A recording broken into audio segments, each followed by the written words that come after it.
Hey, what's going on guys? Eric here from Eric and Myles, and today I'm going to be talking to you about whether this $190 85mm 1.8 is worth it.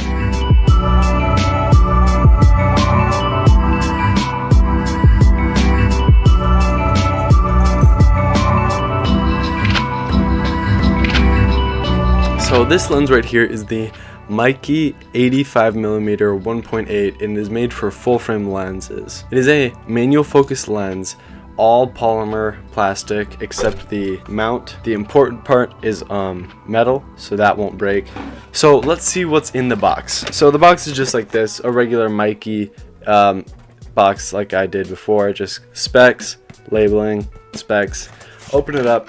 Right away you got the Meike, you got the full lens in a bag. But then off to the side you got all this stuff. You got a manual, a microfiber lens cloth, and then you got a lens bag, but I've never used a lens bag in my life, so kind of pointless.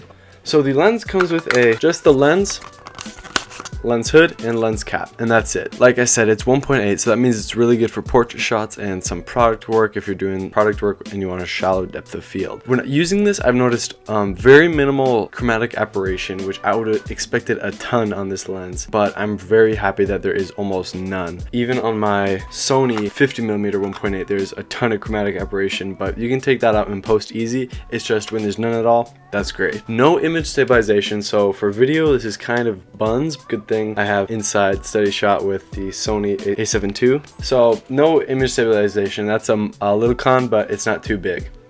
The other con is that it's all manual focus. I've been using manual focuses for a long time, but when the focal range is this tight, it's a little harder. It isn't wire focus, so that's awesome. You're always gonna have these. You're always gonna be able to tell with these markers for your focus. So yeah, no autofocus, no image stabilization, but other than that, for $190, what more could you ask, really? Super cool for portrait shots, which is what I got it for. With that focus peaking inside the Sonys, you can get great focus. You won't be just eyeballing that focus range. No autofocus.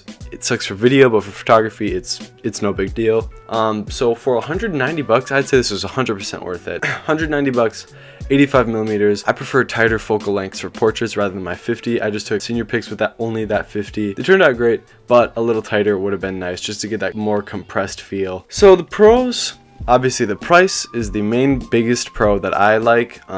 It's super sharp, almost no chromatic aberration, but a lot less than I was expecting, and it just works.